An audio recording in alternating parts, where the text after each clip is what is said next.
Now there will be a panel discussion based on the topic the measures to facilitate trade in intra-ASEAN through ASEAN-ROK that was presented previously. So this panel discussion will be moderated by Mr. Lee Jong-seop, the President of KOTRA Southeast Asia and Oceania Head Office. And we have three panelists joining us today. Let me introduce them very briefly. Firstly, Dr. Kiki Veriko, Associate Director at Faculty of Economics and Business, University of Indonesia. And Dr. Shin Yoon-sung, Research Fellow of Korea Institute for Industrial Economics and Trade from Korea. And we also have Mr. Danny Friawan, Researcher at Development of Economics, Center for Strategic and International Studies. So now I'd like to hand over mic to Mr. Lee Jong-seop. The floor is yours. Your Excellency, honorable speakers, and distinguished guests, ladies and gentlemen, thank you very much for this opportunity. I'm Lee Jong-seop, the President of KOTRA Southeast and Oceania. I had a plan to, before panel discussion, I will shortly summarize the four presenters' presentation, but time just limits. We have only 15 minutes, so it started our panel discussion. Today's panel discussion subject is that we have to find to way to enhance intra-ASEAN trade through the ASEAN and Korea cooperation. So let me introduce the just name because announced already the introduces belongs to and their companies and organization. First, Mr. Shin Yoon-sung, and second, Mr. Kiki. Sorry. Kiki Beriko. And third is the Danny Priyawan. Please start our panel discussion first. Mr. Kiki, please let me your remarks for the occasion of our subject. Okay. Thank you very much, Excellencies, Ambassadors, fellow speakers, panelists, ladies and gentlemen, and distinguished guests. My name is Kiki Veriko. I'm in the University of Indonesia. I would like to echo what the ambassadors mentioned about the ASEAN. I would like to take the perspective from the ASEAN economic integrations. Number one, ASEAN in the process of shifting the intra-trade to intra-investments. That's a call based on the theory a custom union. But because we don't have custom union, ASEAN adopt the ASEAN FTA, ASEAN open regionalism. So that's I call necessary conditions for ASEAN to increase investment because ASEAN mostly in the state of saving investment gap. So we need investment from abroad. So we need to be open, different to European Union. Number two is sufficient condition to complete the necessary condition of openness is economic convergence. Economic convergence means every economic cooperation in ASEAN aims to make economic to be more integrated rather than the opposite. So this is the condition of ASEAN. You know, ASEAN has a big country in terms of size, GDP, and populations like Indonesia, member of the G20, and now is a presidency of G20. But we are not the high-income country yet. Yeah, ASEAN have Singapore, which is a very high-income country, but not big in terms of size. So, meaning that we have a donut power, it's so-called donut power, so we need other countries to invest in ASEAN. That's why we need South Korea. And South Korea holds not only fulfill the need for the investment of openness principles, but also economic convergence. Why I said South Korea, ROK, has a very important role in this, because ROK is a member state of the RCEP, but not the member state of CPTPP. Because in the CPTPP, only 4 ASEAN member states involved, Singapore, Malaysia, Brunei, Vietnam, but not all. But if we are talking about economic convergence, we need all together. So we need togetherness, and ROK togetherness with us in the RCEP. I have some articles and journals on this mention that the RCEP is the engine that move ASEAN economic integration transform from intra-trade to intra-investment. So the role of ROK is very important for ASEAN. And not only that, if you're looking for more narrowing down to the bilateral level with the country level, with Indonesia as the biggest country in terms of size and GDP in Southeast Asia, we know that now Indonesia is in the at least three transformations process. Structural transformation from forward participation to backward participation, meaning that we need to be one of the local producer of intermediate input in Southeast Asia. That Dr. Shin mentioned before, that ASEAN become the production network, production-based country, that what Hyundai and POSCO also has been doing to Indonesia. And this become a very important role to help Indonesia to get a success story in transform its economy, like what ROK did in 1960s, 1970s. So this is a very good experience for a lesson learned for us. Number 2 is transformation in digital, and number 3, transformations in environmental. And I try to, I have one article forthcoming that found these 3 transformation, structural, from raw materials producer, major producer to intermediate input producer, transformation in structural economy and digital economy, and environmental or environment-led growth, because nowadays it's not only trade and FDI but also environment-led growth. These 3 transformations cover one of them in the electric vehicle. So electric vehicle cover these 3 transformations that Indonesia is really enthusiast in these transformations. And what I found is with the, for instance, nickel and battery production, South Korea is a very, one of the country that have enormous potential to Indonesia. So this is like matching the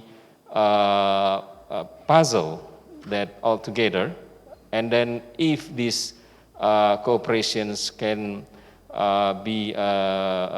succeed, then we can get intra-trade and intra-investment bilaterally.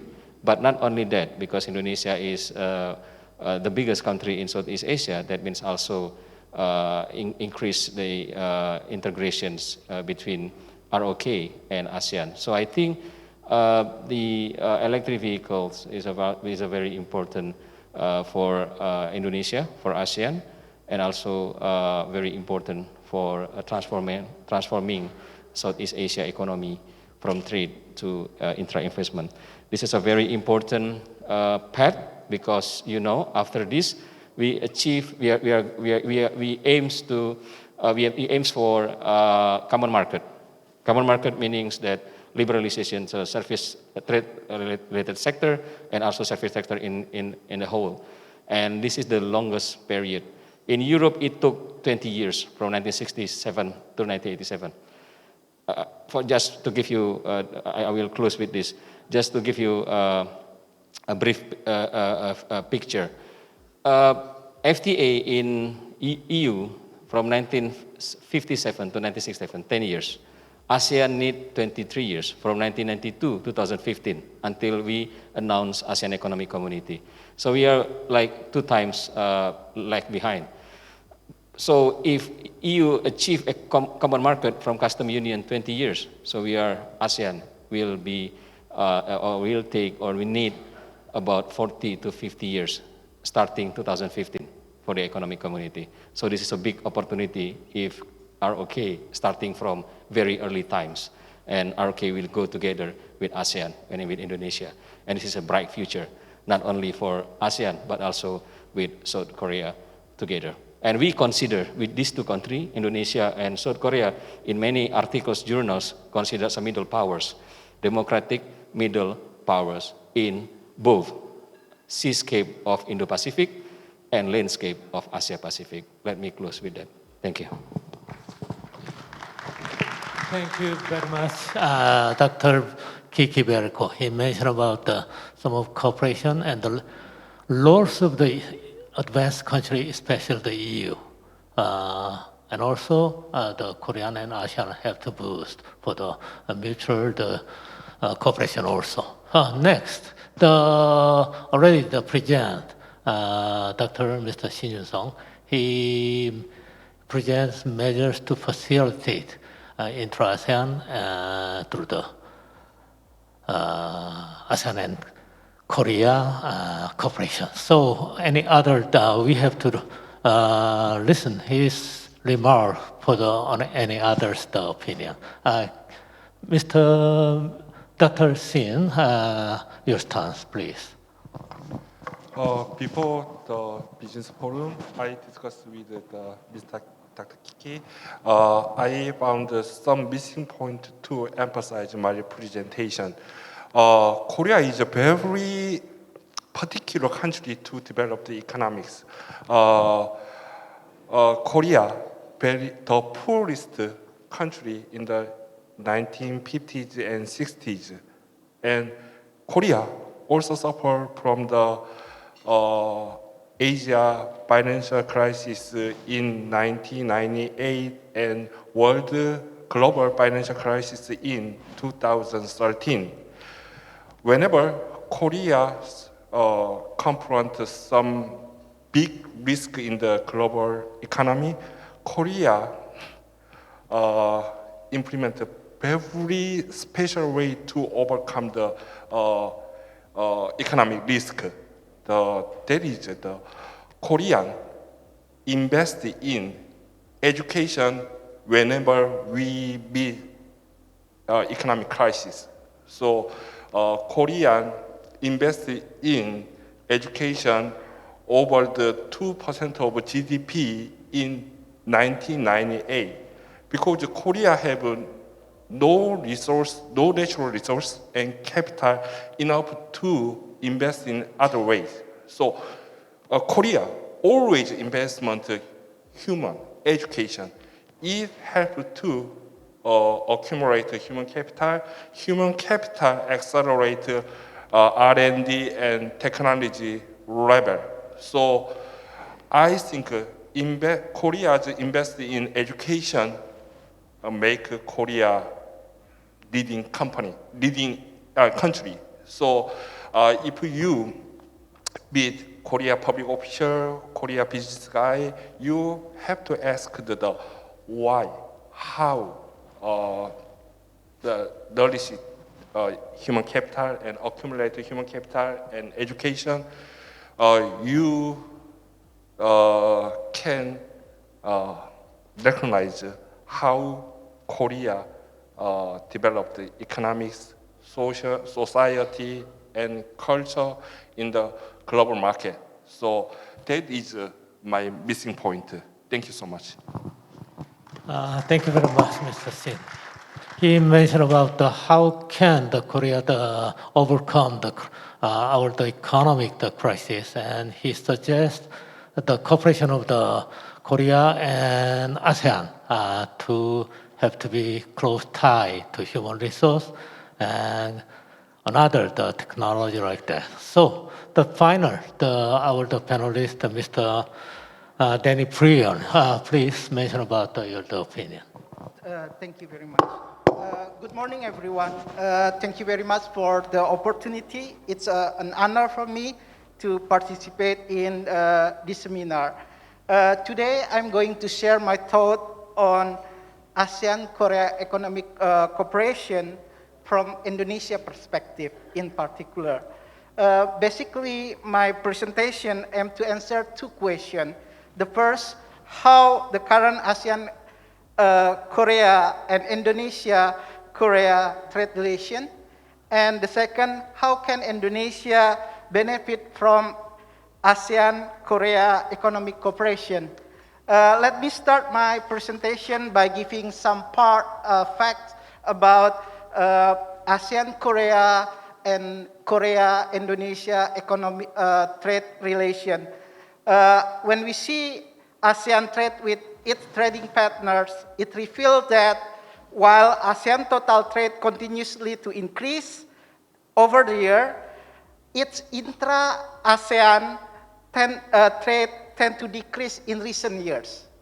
And moreover, unlike trade with other ASEAN 6 countries, ASEAN trade with China and Korea tend to increase in recent years. That's the fact number one.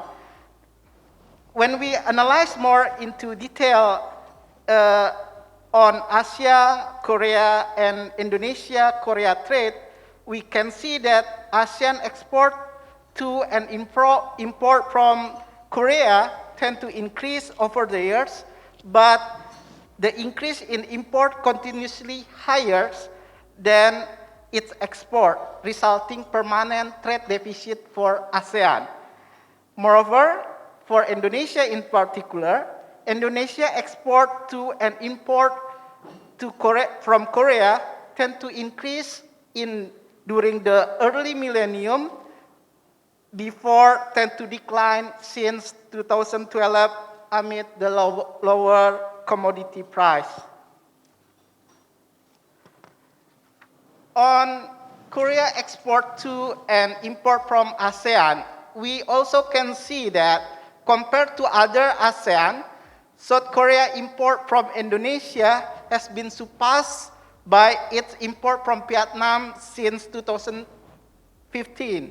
The dramatic increase of Korea import from Vietnam has been in line with its export to Vietnam, driven by an increase in trade and investment in manufacturing sector. And if we analyze on the commodity structure of trade relation between Korea and ASEAN and Indonesia with Korea, ASEAN, we see that ASEAN top 10 commodity exported to and imported from Korea are dominated by manufacturing goods, especially electronic and automotive component. But in contrast, when we see Indonesia export and import from Korea, we saw that Indonesia export to Korea are relatively concentrated in natural resource or commodity such as gas, coal, copper, rubber, tin, and etc. While Indonesia import from Korea are mainly capital or intermediate goods where they tend to be varied, ranging from petroleum product to electronic and fabric. This fact indicates that Indonesia participation compared to other ASEAN member countries such as Vietnam, Malaysia, Singapore, participation of Indonesia in global value chain is still lower compared to other ASEAN member countries. We saw that in 2018, for example, the GVC rate of Indonesia is only 50, while Malaysia, for example, about 64. So based on those facts about now how Indonesia can benefit from ASEAN-Korea trade cooperation, I have 4 recommendations First, in addition to existing ASEAN-Korea FTA, implementing Indonesia-Korean CEFA is important, not only to boost Indonesia export, but also gain higher technological transfer and capital from Korea. Second, more importantly for Indonesia in particular, this country should continue its economic reform measure aiming to provide a favorable business environment.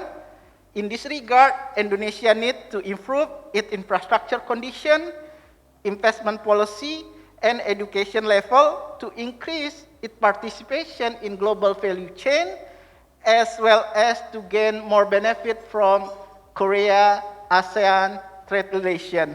Last, because the government should also reform its services sector, especially logistics, as they are key input for production process of many global value chains and intra-trade relation in the region. Thank you so much.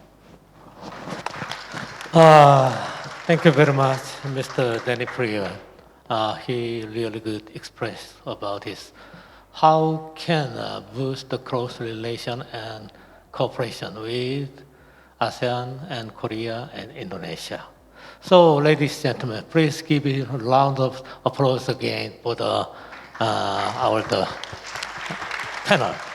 panelists. So, time passed already. So, if I have a time and the time is remain more, I want to talk about the panelists more. Another suggestion and discussing about the loss of the subject. But it's time to finish this panel.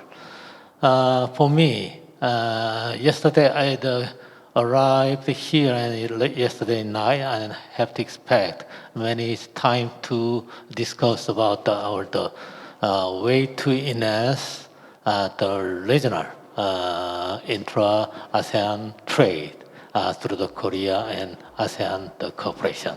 But many of our present, especially our Kiat and Hyundai and POSCO, and still I forgot the name, sorry, and give us a very good presentation. So for this presentation and the panel's discussion, will be boost the two ASEAN and Korea's cooperation will lead enhance the close relation and the cooperation, and it will be the lead the global competitive beyond the ASEAN, just ASEAN and Korea only. So it will make the ASEAN and Korea will lead the global competitive again. So thank you very much for the panel discussion. So if this kind of the opportunity will be held again, I will be willing to join again. So thank you very much.